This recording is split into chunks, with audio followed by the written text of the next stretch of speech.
Hey everybody, this week we're talking about 28 years later. And Elio. And this week, like always, we have movie news. We're gonna need a bigger boat.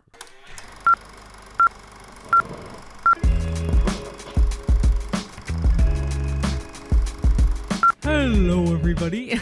Hey everyone. And welcome to another episode of the A-List Admission. Welcome back. Did you like my mock of you? Was that me? Yeah, you literally started essentially saying hello everybody. You're like Tony the Tiger. Hello. They're Like great. Yeah, you I give do that not you give that vibe of that. But You sound like the narwhal in Elf. bye buddy. Hope you find your dad. Yeah, that. Yeah. But yeah, welcome guys. If you're new to the podcast, I'm Ricardo or Ricky. Cheyenne. I'm Shy? Cheyenne or Shy. Yeah. Yeah. Welcome. Yeah, I have to every once in a while reintroduce guess so. ourselves. Because Yeah. we probably have more people that have joined us since the beginning. True. If you are new and you don't know who we are, or if this is the first episode, obviously welcome. We're happy to have you. But if you want to know more about us, check out the very first episode on the playlist on YouTube or on Spotify. Literally episode number 1. It'll give us a whole deep dive of who we are, why we're doing these podcasts, all that fun stuff. Yeah. But yeah, just to go into a little bit of more personal news for the week. Do you have anything to add this week? Only for tomorrow. I'm getting a new tattoo. Ooh, go for it. I'm not gonna say what it is. I'm just getting. Why not? Because it's a surprise. I'm getting new tattoos tomorrow. That's it. She's And also to- touching up her touching up some older ones. But it's more because of like sunburns. If you get like a scab from a sunburn, sometimes they'll take the ink off, or like a nick or a cut. I'll like scratch it and it'll like leave a mark. So I just have to fix those up. It's Friday night currently, so Saturday I am going to get them done from our good friend and artist Tyler, who, as we mentioned a while back, created our lovely logo. So thank you, Tyler. Yeah, so a little pitch for Tyler. If you live in Ontario, he is Day Tripper Tattoo in Fenland Falls. But yeah, go check him out if you want some tattoo done. I mean, we will give you samples. I have tattoos on my arms. Cheyenne has now 38. Sorry, I can't remember them. I'll have more tomorrow.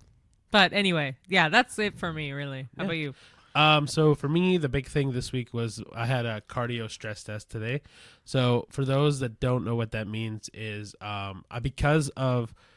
I've gone to go see a newer endocrinologist just to double check, like, because I have higher blood sugar and pre-diabetic and all that stuff. And so my endocrinologist said, hey, just because you are pre-diabetic, you should go to like a cardio clinic and just double check that everything is going okay, because usually if you're diabetic, that's the worry. And so, yeah, I did the stress test today, which is running on a treadmill and getting your heart rate up to a certain number. I think it was up above 175. So 170. For you, or is it the same for anyone? I think it's the same It must for be everyone. I thought it would be per body type, but No, because I think it's a number that they rate. Because there's I a don't know. coworker at work that told me that's the same thing. Dude, it doesn't matter. Anyway, the point is that I went to go run on a treadmill today. And yeah, so it starts off super easy. Like, you can walk on it. And I should also mention, I'm not like incredibly fit, obviously. oh, but shit. I'm not. You're my teddy bear, though. But I'm not fit. That was the I point. didn't say teddy bears were fit. You're still I my literally teddy said bear. obviously, and you're like, shut up. And I'm like, no, Because I'm literally not Don't fit. bash yourself. I'm not fit. Okay, I know that, but That's still. all I said. I know, anyway. Point is that I'm not fit. Like, Cheyenne is like the 5K runner here. But I've been trying to up my cardio and all that stuff more recently. But yeah, so the first level was super easy. It was just walking, and it was on a little incline, and then the incline goes higher and it goes faster after 3 minutes, and then it does it again in the next 3 minutes, and so on. How long is the whole thing? It took me 10 minutes. Oh, that's it. Yeah. Oh, I guess they can't really do it for as long as Well, that. like, my coworker said it took him 4 hours to do the whole cardio stress test stuff, and I didn't understand that. Is there more to a cardio stress test than the Not that treadmill? I know of, whatever. But yeah, anyway, the point is that I was there. They checked my heart rate, my blood pressure multiple times. Got to the 3rd level of this thing, and I was like, I felt like I was gonna fall. Because the next level, she's like, "Oh, we can go faster on a higher incline." And I'm like, if you do that, I'm going to fall. I'm also not coordinated. I should also say I'm super clumsy. Yeah. And so I was already stressed enough that it was on a treadmill, not a like. Was it a normal treadmill, like an everyday treadmill, or was it without the displays on top? Yeah, like was It's a it? So treadmill. it was like analog, not digital. There was no display. And No, I know, and but I'm not was there- pushing it along. Like it's still like motorized and everything. So it's like battery, like plug it in kind of vibe. It's It a was digital thing on it, It was though? a treadmill, but with no readout in front of the treadmill. Okay. It was just Got a it. bar to hold on. Oh, okay. Yeah. But yeah, so I got to the third level, and like I said, I'm clumsy, and so I was really worried that if she went another level up, it wasn't that I was getting tired. Truly, it was more I just didn't want to fall, Yeah. and so I was like, no, this speed's fine. Like if we go any more, I'm worried I'll fall, and I told her that. She's like, okay, no worries, we'll just stop here then. Yeah. Okay. Cool. So yeah, not much more news for us, but like movie news, there are again 3. I try to keep I search the movie news in advance. I try to keep it around 3 tidbits unless there's something else that really needs to be said Yeah, for like movie and TV. Yeah, like 3 or 4. Yeah. So we have 3. Plus the 4th one will kind of, I guess, lead into the second half of the episode. Yes. So, as most people should know, they are making a Meet the Parents 4. Ariana Grande's in it, and Ben Stiller's in it, Robert De Niro's in it. Anyway, they've just confirmed that Owen Wilson is going to be back in it as well. Okay. And if you know who he is in the series, he's in the Focker family. So he's in the like Meet the Fockers more than anything. Yeah, I think it's going to be really cool. It's already has a date. It's by Universal. It's already dated for November 25th of 2026. Paramount is distributing it internationally, and they're also co-producing it. And the original co-writer for all 3 prior films is writing the screenplay for this, and he's going to potentially direct it. Yeah, I think it's going to be really fun. I think it's great that Owen Wilson's coming back. I really like Owen Wilson. I think he's a really nice guy. Like, he seems like a really nice guy. But the fact that those 3 big headliner names for male actors are coming back. Well, anytime Ben Stiller and Owen Wilson also team up, it's been pretty good.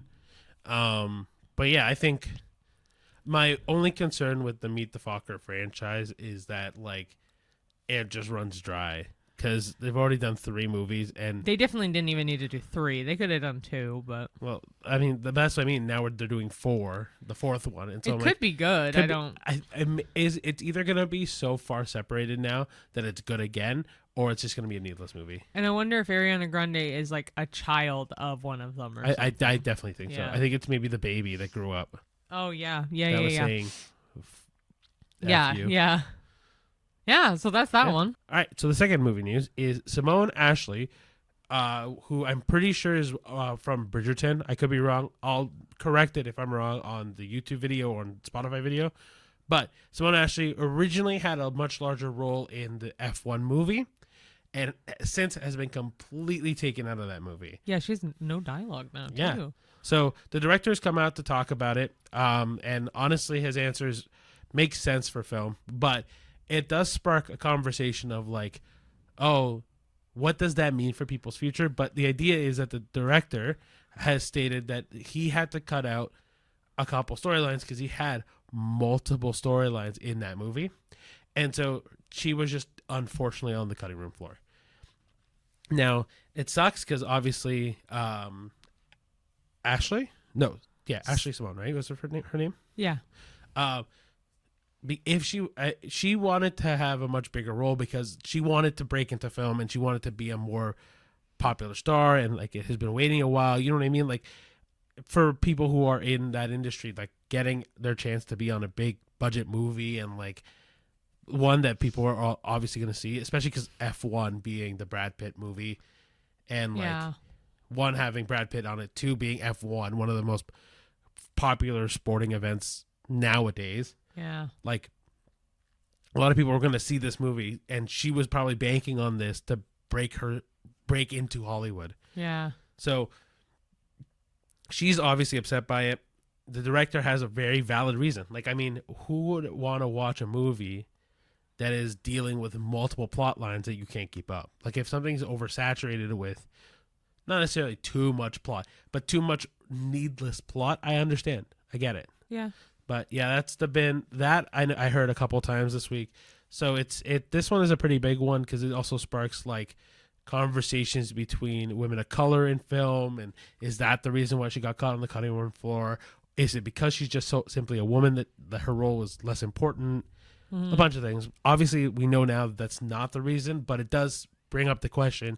Yeah, this time it's just because there were too many plot lines. Does this mean in previous stuff or things in the future it's going to be differently, right? Like the reason's going to be different.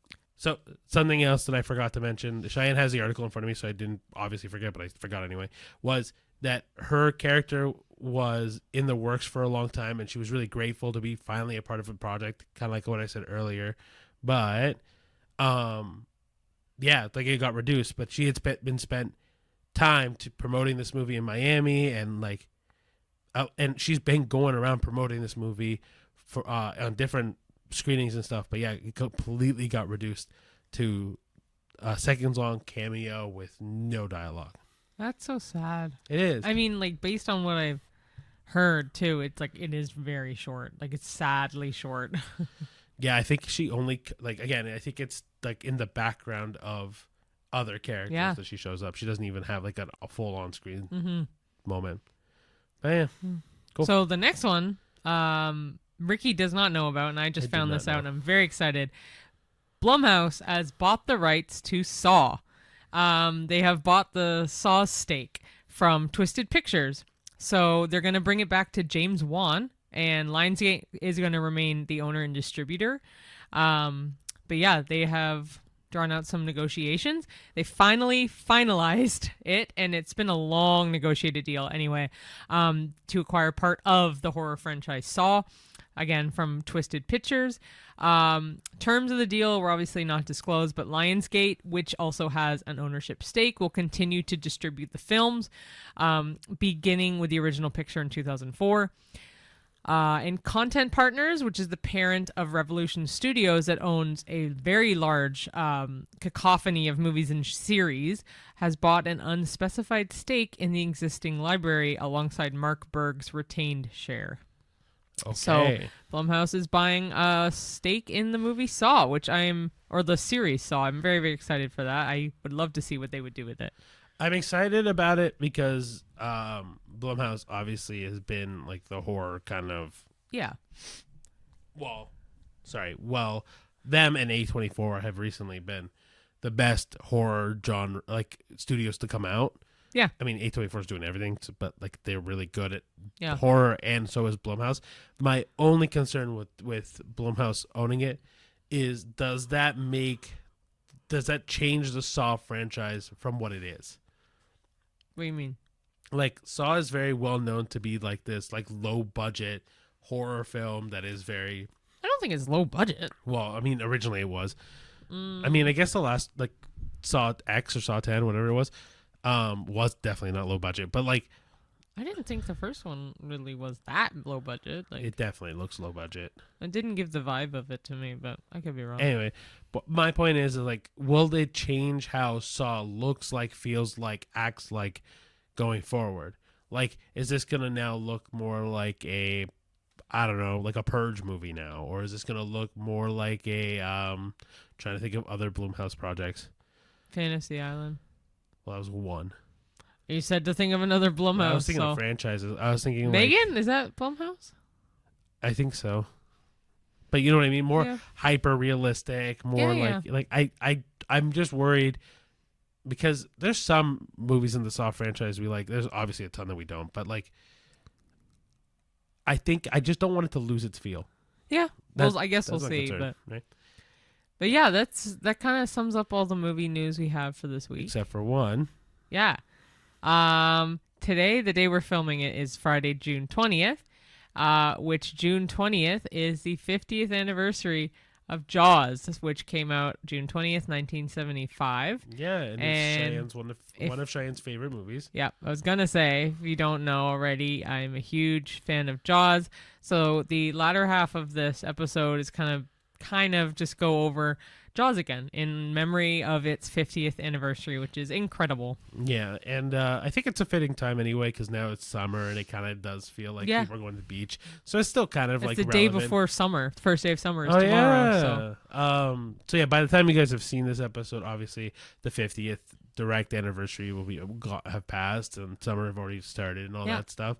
But like, I mean, hey, Canada Day for us, but like, Independence Day is coming up, and that weekend is going to be pretty big for people and stuff Yeah. like that. And I'm pretty sure doesn't Jaws take place on Independence Day weekend? yeah.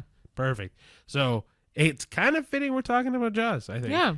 Cool. So we'll talk about that later. But yeah, today's the 50th anniversary of the movie. Cool. So And for the rest of the podcast, or for the next part of the podcast, it's going to be the 2 movie reviews we saw this week. So the first one being 28 years later. Yeah. Sorry. and then we saw Elio as well. Yep, the newest Pixar movie.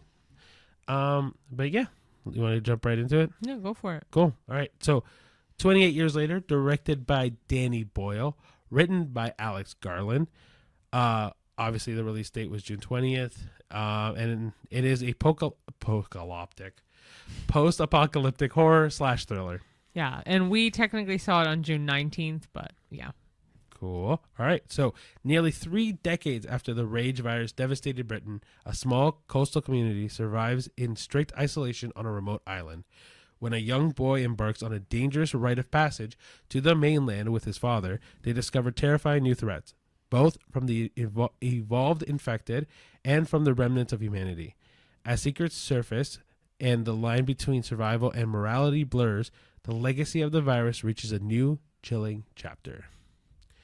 All right, the main cast is Jodie Comer as Isla, Aaron Taylor Johnson as Jamie, Alfie Williams as Spike, Ralph Fiennes as Dr. Ian Kelson, and Jack O'Connell as Sir Jimmy Crystal. Yeah. There's also a bunch of other cast, but like lesser. We tried to known. do the main Exactly. when we list them, so Yeah, cool. Yeah, that's pretty much our summary and stuff for 28 years later. Now, just for people that don't know, it obviously follows 28 days later and 28 weeks later. I have had some people ask me, like, oh, they remade the first movie? I'm like, no, they didn't. This is the third in the series. But from what we watched parts of the first one of 28 days later. But from what I was told was that it didn't matter if you had seen the other ones, and it truly did feel like that. Like when we watched 28 years later, it didn't feel like we needed to watch the other two. Definitely not.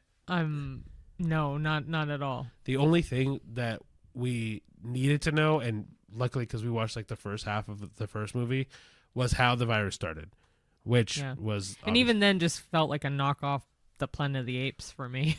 Okay, so let's go into our review then. What do you think about the movie? I liked it more than you did. I didn't think it was that bad. The latter half I liked, but I also hate zombie movies. I can't stand zombie movies, but Sinners was amazing. But they were like... The Sinners weren't zombies. No, but they Vampires. gave... Yeah, I know, but they gave me still the zombie aesthetic. But I know they're not zombies in it. Zombie Land, I think, is the only one I'd let slide because that's just a funny one. I mean, Shaun of the Dead, I know is well known for zombie. You haven't seen it though. That's fine. I want you to see it.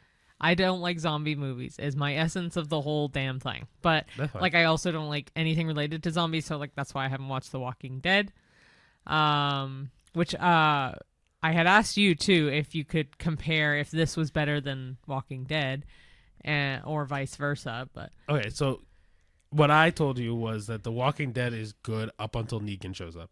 After Negan's... So apparently it's Megan, not Negan. No, it's definitely Negan. Oh. Whoever told you Megan, it lied to you. I'm so sorry. But no, Negan, or Jeffrey Dean Morgan. Okay. But after his character first comes up and it bothers Rick and his group, after that, the show really goes downhill quick. So I stopped watching after that. But like for me, up until the part where Negan does come in, that show is way better than this movie. Yeah. And then obviously that happens, and then this movie gets better. Yeah, I thought the latter half of this movie was way better than the beginning. Alfie Williams is great. I think he's such a good little actor. I will say every single person that acted in this movie I thought did a phenomenal job. Yeah, they all did great. Jack O'Connell was also great for the little bit that he was in. Right, I agree. And if you don't know that name, he was in Sinners as Remick, the main vampire. So that was cool to see him in something different. But Aaron Taylor Johnson did really good as the dad. And Ralph Fiennes is great as always. Every single time he Yeah. doesn't phone in a performance. And Jodie Comer, I don't think I've seen her in anything notable that I can think of. We've definitely seen her in something. I just can't remember. But she was good too. Yeah, they were all very good actors. Absolutely. The zombies, some of them, I'm not gonna say what, but some of them are really blech, like As in, gross. like disgustingly gross. Physicality wise. Yeah, that's the They're point. kind of yeah. It's a zombie movie. The No, people no, are no. looking Like, them decay. but they not. There's a couple zombies they have in it that didn't look like a traditional zombie. No, and well, I mean, like for me, like the zombies themselves, the only thing I didn't care for, but it's the same in each one of these movies, was that they're like spazzy to me. Spazzy. Yeah, like very like very active. Like Oh. like I mean, they do run a lot, but not necessarily like active as in physical. I mean like very like twitchy. oh. Like they look like they're high on some sort of illicit drug. Oh, I guess a little wired or Yeah. frazzled. Yeah. Yeah. Do you have any more to say about the movie?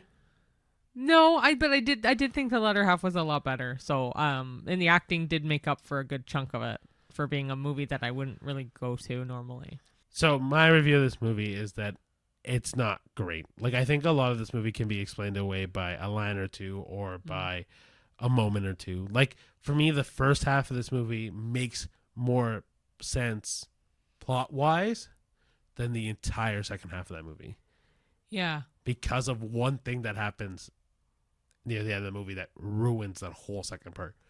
Oh. Mind you, we're not going to say anything because if Yeah. I say it, it'll be a huge major spoiler. Yeah, like I said, no spoilers. We don't want to ruin anything for anybody. But for those who have seen the movie, like it's something that Isla says in the second half of that movie that to me ruins the entire point Yeah. of the second half of that movie. Pointless at that point.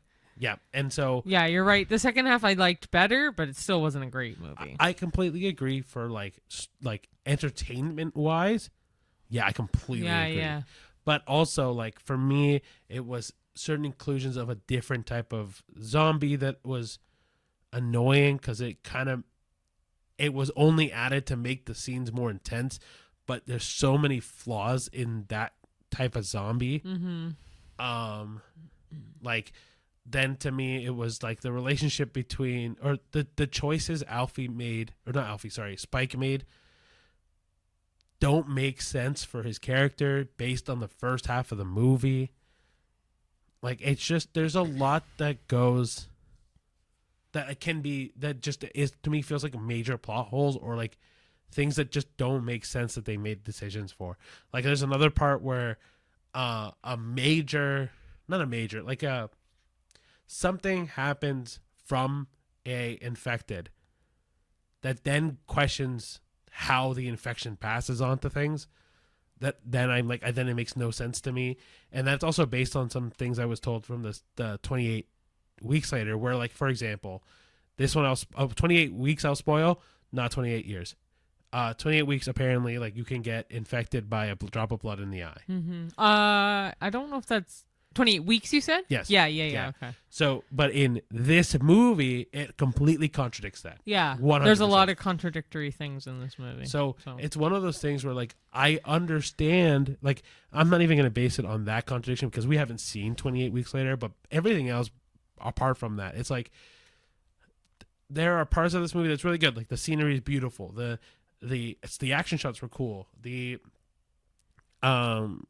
relationship between Isla and Spike, I think I really, really do like. But the movie, there's so many plot holes, dude. Yeah. So for me, I actually, before even going into my review, was gonna give it a 4.5. Mm-hmm. I'll give it a 4. I was gonna say I now dropped it to like a 3.54 because I'm gonna give it a 4. well, I'll land on 4 with you. But like, yeah, man, this movie is one of those movies where if a bunch of friends of mine were like, "Hey, let's go see a movie. Want to go see 28 Weeks Later?" I'll go see it. Or do you want to see 28 Years Later? Sorry, yes, 28 years. Yeah, 28 years later. But I just wouldn't care for the movie. Like, I'd rather just talk to my friends. Yeah, pretty much. Yeah. What about? Oh yeah, you said 4. Yeah, 4. Yep. So yeah, I mean, if you like, I also think that this movie is like slowly paced, but that's but that's also what me and Cheyenne have a critique on the whole 28 days, weeks, years series. Like, it's pretty damn slow, and so if you like 28 Days Later and 28 Years Later, odds are you'll like 28 Years Later as well. Okay, yeah. So that's, I guess, sums it up pretty much for 28 Years Later. Yeah. I'm going to get into the second and final movie we saw this week. It wasn't a huge movie week, which is fine because last couple times it's felt like triple movies every week. Yeah, so. and if it's 3 movies, we have to do a double. Yeah, movie so night I don't mind doing it this way. But yeah, the second movie we saw was Elio. It's directed by Madeline Sharafian, Domi Shai, and Adrian Molina. And it is an animated sci-fi adventure / comedy. Cool. And the spoiler-free synopsis goes that Elio Solis is an imaginative and lonely 11-year-old boy who's obsessed with space. One day, he's accidentally picked up by an advanced alien realm known as the Communiverse, and, thanks to a mix-up, is mistaken for Earth's official ambassador. Thrust into a dazzling intergalactic assembly, Elio must navigate cultural misunderstandings, forge new friendships, and play a vital role in a cosmic crisis, all while discovering his true self and where he truly belongs. So the main voice cast includes Jonas I'm going to screw up this name probably, but it's Jonas Kebriab. That's probably more accurate as Elio Solis. Zoe Saldana as Olga Solis. I did not know that. That's crazy. Remy Edgerly as Glorden, who is the quirky alien friend that Elio meets. Brad Garrett as Lord Grigan. Jamila Jamil as Ambassador Cuesta. And Shirley Henderson as who is the gelatinous Communiverse supercomputer. Ooh, it's so funny to me. Yeah, like, because if you see the scene in the trailer, it's literally like not static or white noise, but like it's just a noise. It's because it's a supercomputer, and so the only way it knows how to communicate its name is by beeps and boops. Yeah, so those are the main cast, the main synopsis. I thought it was really cute. Really, really cute. Some of it I did find a little like it took a little bit to get to it. But I will leave more of my review to you, Ricky, because you resonated a lot more than I would. But but I don't mind you fulfilling out your full flesh and like thought. I don't have much. I would say stick around. There's a mid-credit scene and that ties to Elio, and then there is an end credit scene, like very end that is not related to Elio, but it is related to Disney Pixar. So, and it's like all of 10 seconds. So I would suggest if you want to stick around for it, go for it. I'm sure it's probably somewhere in the multiverse, the interwebs, that you can see it. Yeah. I don't necessarily think it's worth sticking around for the very, very end, but I completely agree with you. Yeah. It's a very, very cute movie. It gives me vibes of like Elemental, like the newer Pixar than anything else. The newer like wave of Pixar movies. Yeah, like Luca especially. I thought it was very, very cute, and I don't hate it. I'm just kind of neutral to the whole movie. Okay, so the reason why Cheyenne says I resonated with it more is because, well, one, I should say I'm more obviously. I always say obviously. I don't mean to say obviously. I am more sentimental than Cheyenne, so I'll always sensitive or than sentimental. Sentimental, sensitive. I pick up on movies a little bit more to like deeper. Personally, and so I'm also the one that cries more in movies out of the two of us. You did like a couple times in this movie. So for me, this movie touched me a lot because this movie really deals with the theme of loneliness and being alone. And I don't think I've ever shared this on this podcast, but one of, if not my biggest fear, and I'm pretty sure this is my biggest fear, is being alone. And so this movie touched me in a way I was not expecting it to. Right. Because I knew that Elio is lonely or like craves to be out of Earth. But man, I didn't realize how in depth it really was and how much it really resonated with me. And that fear is like, it was stuck in my brain for so long. And he's Hispanic too. Yes, so that and- doesn't and- help. Like, yeah. or it doesn't help for you, like how it ties that. Yeah, me and Cheyenne had a brief conversation about this on the way to the car after watching it in the theater. But literally, like, one of the things about this movie truly is one that he's Hispanic, and like, not that I'm biased when it's a Hispanic person in a movie, but it's like, it's for me, it's just representation. I just love it when a Hispanic story comes out. But like, one, being Hispanic, and two, the sense of being alone and not feeling like you fit in or not feeling meant for this world. So when you are afraid of loneliness, is it being alone, like solitary confinement alone, or is it being alone, like even in the midst of a group of people?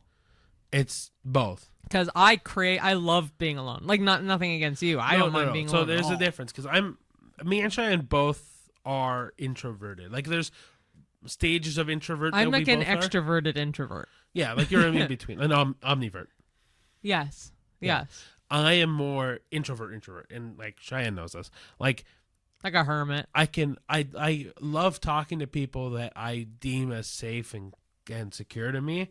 Like, even our group of friends that like we talk to all the time. It's like, I'm cool with I can jump out of my shell. Sorry, I fully blocked the microphone.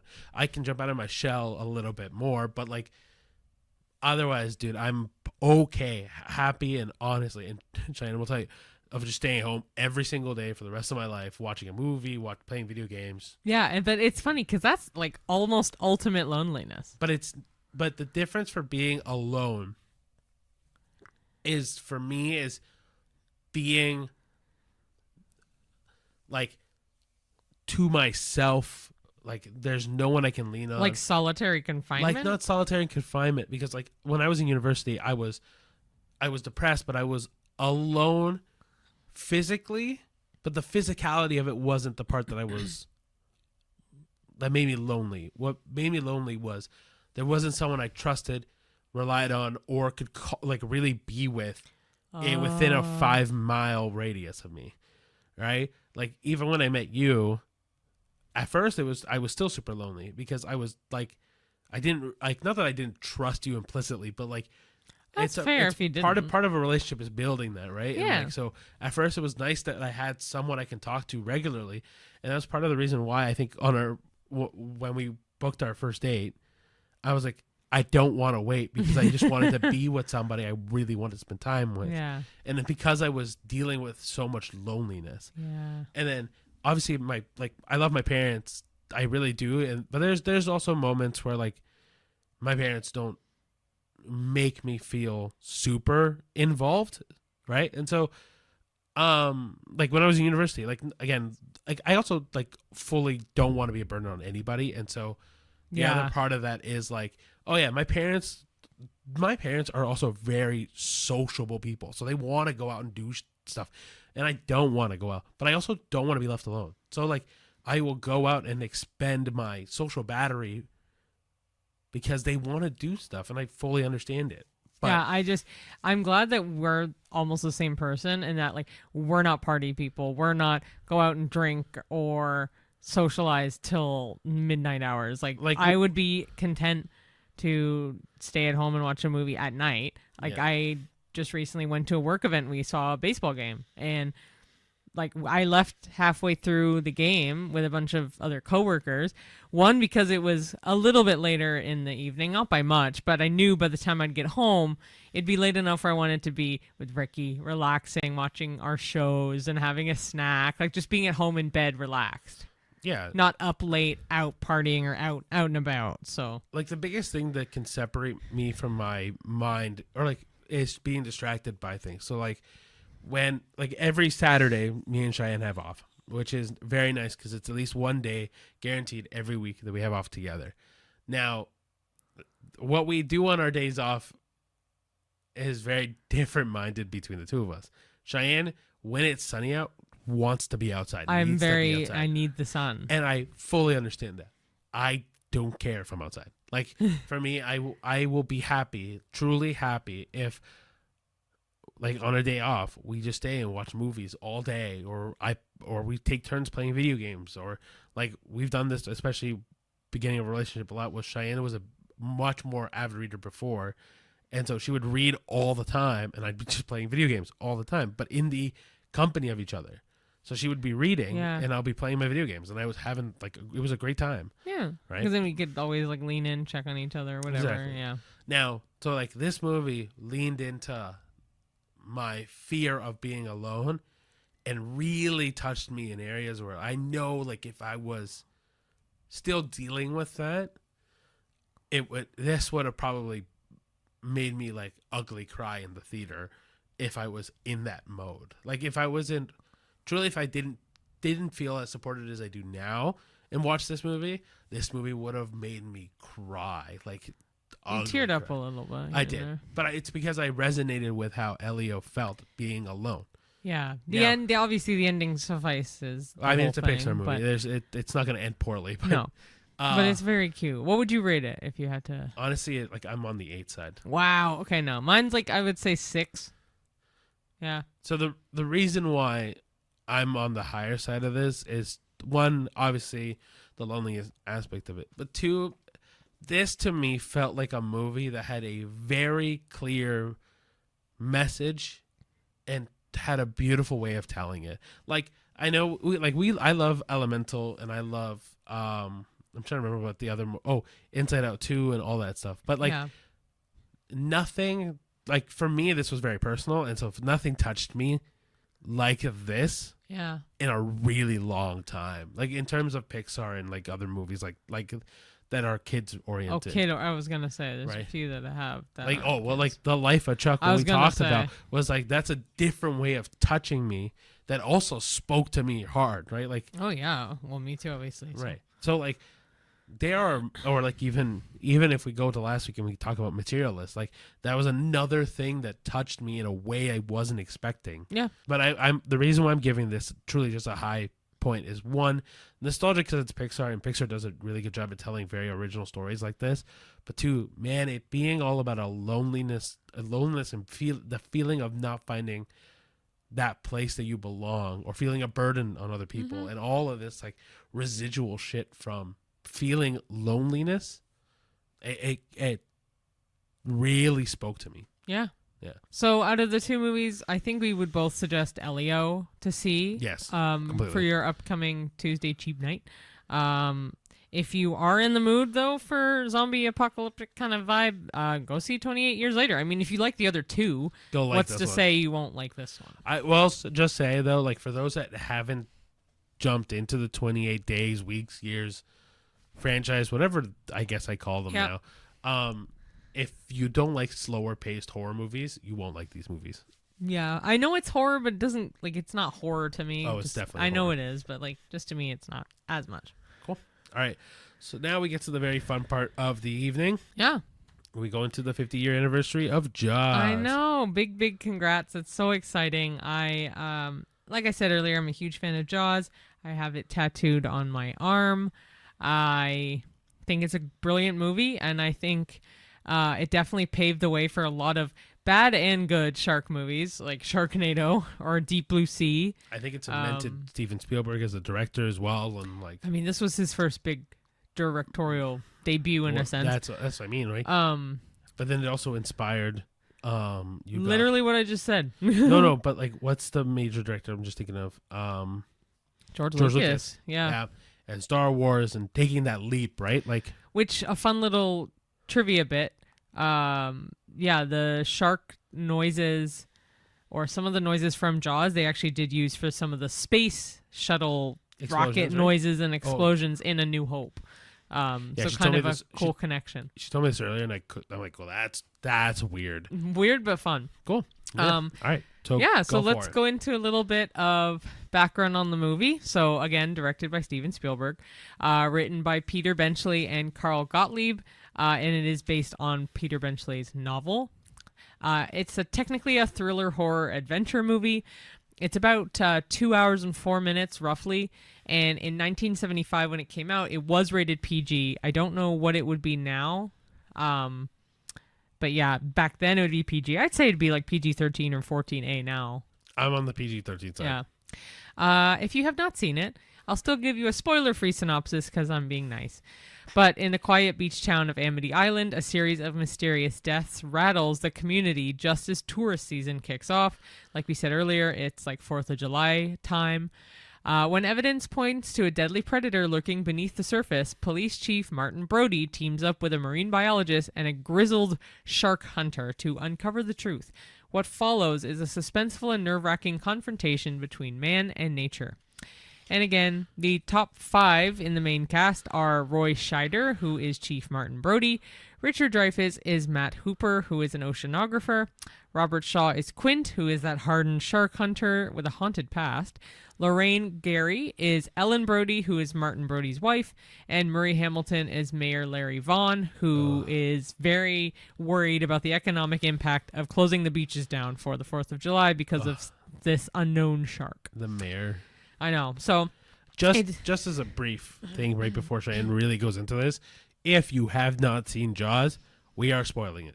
Letting you know right now. Yeah, it's like consider it like a fan flick. Well, I mean, it's one of the ultimate fan flicks for us. But like, it's 50 years old now. It's no excuse why you haven't seen it, really. But you can't say shit about that actually, because I only had just seen Jaws. Was it 3 years ago now? Well, we saw it in the theater, but about 3 years ago. So same with Forrest Gump. I hadn't seen it up until this year. Yeah, but it's not a 50-year-old movie. No, but I'm saying in general. Regardless, if you want to know more about Jaws, I would recommend watching the movie first and then joining back. Yeah, a lot of people don't like sharks because of Jaws, but a lot of people won't watch it because they don't want to be scared of sharks. But I would say, you know what? Screw it. Watch it. Another fun fact, the shark doesn't come into the movie until over an hour into the movie, which is a fun fact for sure. Interesting. Because it's a two-parter, I guess, in a sense. They were having a lot of mechanical issues. So quite a few episodes back, we did a bit about Jaws, and we did mention some fun facts here and there. One of them being that they had a lot of mechanical issues with the shark. So to kind of combat that, they don't introduce the shark until over an hour into the movie. And Steven Spielberg actually liked that more because it does add suspense, because you don't see the shark. So you keep hearing about the shark. Someone's dead. This happened. So yeah, that's a kind of a cool thing. This was Steven Spielberg's breakout hit. He doesn't agree with this, but is wildly credited as being the modern summer blockbuster, or inventing the vibe of that. It just so happened, it got released June 20th, so a summer movie came out, and it made over $100 million, so blockbuster. And it was the first movie to do it, right? So I mean, yeah, if anything, he redefined, if he doesn't like the word of inventing, he redefined the word blockbuster for sure. And, of course, it's made famous by John Williams' iconic score, which is only 2 notes. And it gives a very, very good suspenseful direction in terms of the musical score. I know, it's okay. Jaws became a cinematic milestone, inspiring countless thrillers and shark-themed media to this day. So Sharknado. Yeah. Kind of in honor, I guess, of that, I made a pop quiz of 10 questions to put our knowledge to the test on Jaws. Cheyenne, I'll probably ace some of it, but you know the answers, but you don't know the answers. I don't know the answer sheet. Cheyenne hasn't looked at the answer sheet, but she will probably know all the answers. Just saying. Oh, is that okay? Well, I can always ask. Oh, I could always ask you all the questions, and I'll be your phone a friend. We can do it that way. Because I already saw the first 2 questions. I already know the answers, but I feel like you'd know them too. Yeah, I know the first. Okay. So I'll ask you the first question regardless. Okay. What is the name of the fictional town where Jaws takes place? Is it A, Amity Island, B, Ocean View, C, Seaside Bluff, or D, Cape Cod? All right, everyone at home, what are your answers? In 3, 2, 1, it's Amity Island. Yeah, I said it earlier in the synopsis as well. Oh, cool. I wasn't paying attention. That's good. Thanks. Well, I know the movie. I also spoiled this one in the synopsis. If you want to read this one, go for it. Cool. What job does Matt Hooper have? A, lifeguard. B, fisherman. C, oceanographer. or D, Coast Guard officer? So, like I said, he is C, an oceanographer. Yay. Number 3, what was the mechanical shark nicknamed during production? If you had seen our episode way back about facts about Jaws, you would know the answer to this, but is it A, Chompy, B, Bruce, C, Jawsy, or D, Finn? And it's B, Bruce. Yeah, Finn would have been funny. I'm pretty sure this is the Bruce in this probably is the same shark in Finding Nemo. What do you mean? The Finding Nemo shark is also named Bruce. Oh, yeah. I was just saying it as a fun side. I don't actually 100% know. I think, he looks like, it is Bruce. I think so, right? Anyway. No, it is Bruce, yeah. No, I think it's the same. Like, the idea is that it's the same shark. Anyway, who says the famous line, "You're going to need a bigger boat"? Which was ad-libbed as well, fun fact. Didn't know that. Cool. So is it A, Quint, B, Hooper, C, Brody, or D, Vaughn? C, Brody. There you go. Do you know the answer? You answered the question. Yeah, but you didn't. Okay. I knew it was C. Oh, okay. Because I was going to say, okay, just in case. It was between C and A in my head, but I'm pretty sure it was C. These are pretty easy pop quiz questions, I will say. But for those who haven't seen Jaws, or for those who are following along and playing along at home, you get to test your knowledge with anybody else is watching with you. Yeah. Cool. Number 5, what type of shark is the main threat in the movie? Is it A, tiger shark, B, bull shark, C, great white shark, or D, mako shark? Well, the answer is a great white shark. Yeah. But I think, I could be wrong. I'll look it up later. Pretty sure tiger shark is the most aggressive out of all of these. Probably. Yeah. Cool. So, number 6, which real U.S. location was used for the filming of Amity Island? A, Nantucket, B, Cape May, C, Martha's Vineyard, or D, Block Island? It's C, Martha's Vineyard. There you go. Do you know the answer? I didn't. I was. I knew it was B Here, or C, but I wasn't. Here, 100% you sure. can look. It's number 5 or 6? Yeah, you're right. Yeah, I know it is. Well, then you didn't have to look it up. That's fine. Go for it. What delayed filming the most during production? Was it A, actor injuries, B, rainstorm, C, mechanical shark failures, or D, script rewrites? I'm pretty sure it's the mechanical shark failures. It is. Yeah, Cheyenne kind of ruined that one right before the quiz started, but it's fine. What do you mean? Oh, no. Oh, yeah. Sorry. But you knew that anyway. Yeah. So. Anyway, so number 8. What was the name of Quint's boat? A, Orca, B, Neptune, C, Sea Queen, or D, Wave Rider? I'd be really upset if I didn't know my tattoo enough. I have the name of the boat, Orca, right on my arm. So it is A, Orca. Cool. Well, okay, who directed Jaws? A, George Lucas, B, Steven Spielberg, C, Francis Ford Coppola, or D, Martin Scorsese? Can I phone a friend? It is B. E.T.? Oh, whoa. Nice, eh? Yeah, I'm pretty happy with Steven that. Spielberg. Yeah. 10. What was Jaws the first film to achieve? A, the first PG-13 rating. B, first horror Oscar winner. C, first to be filmed entirely at sea. Or D, the first summer blockbuster. Well, I know they filmed some on location, yes, but like in On the land. some of the water scenes were in like the studio pool or whatever. Sure. I think. Anyway, it was the first summer blockbuster. It also did not win Best Picture. It did win 3 Oscars, I believe, but it was not for Best Picture. It probably should have been the first PG-13 rating, but No, it's but it not. was first summer blockbuster. And there you go. Yeah. So there are the easiest trivia for Jaws. Apparently, yeah. But so they have made a bunch more in the Jaws series. Steven Spielberg only directed the first one. He did not direct the 2 and 3. And then, of course, there's 3D. Yeah, there's a good variety. But yeah, variety is the spice of life.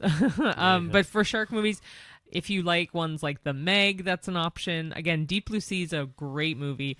Sharknado, if you want something that's really bad, like the whole trilogy is so shitty, but it is so good entertaining because to it's watch. so shitty. Yeah, one of the worst movie series I've ever seen. But Deep Blue Sea, I highly recommend. I have not watched the sequels, but I actually found out that they had, I believe, 2 more movies in that series. And we should mention the movie that we saw this year. And before that, I was going to finish my sentence that, like I was going to say, Deep Blue Sea has 2 sequels. And I found out from a friend that Don't sleep on the second and third in the Deep Blue Sea series because apparently they're excellent for being sequels, but they don't get a lot of credit. So I have not seen them, so I've only seen the first one. But yeah. Yeah, and then I don't know if I said the title for the one that we saw this year was Dangerous Animals. Yeah, so, and again, that one wasn't definitely the worst I've ever seen at all. I thought it was decent, but it's also except for the CGI being really bad at times. And it's definitely not the Jaws of this era. Like, I know. Oh no, 100%. But like, but no, honestly, guys, like, Jaws is a cultural movie, man. I and like, it's one of those movies where, kind of like Titanic for me and Cheyenne, we both hadn't seen it, and it was one of those movies where we're like, oh yeah, we really probably should see it. And we tried to see it once before, and we did not like it. Titanic? No, Jaws. Oh, Jaws, yeah. And then it came into theaters, and it like widened our eyes. Yeah. I thought it was brilliant. Actually, really random side note, but speaking of Titanic, PlayStation, have you heard about that? Yes, I saw you liked it. Yeah, they have announced in 2026 they're releasing a Titanic simulation game. The graphics look incredible. It is obviously first person, but it reminds me of BioShock in the first person vibe. So maybe that video game will be the reason we watched Titanic. I was actually going to watch Titanic prior to playing that game. So at some point I will watch it. We are going to watch Titanic. It doesn't come out until next year, so I have no rush. We should watch Titanic though. Not tonight.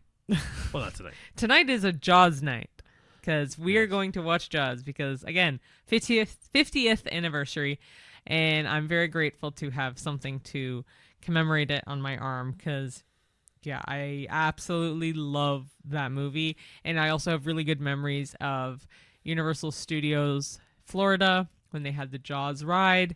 Ironically, I loved that ride and had been on it hundreds of times when I was younger, and I had never seen the movie.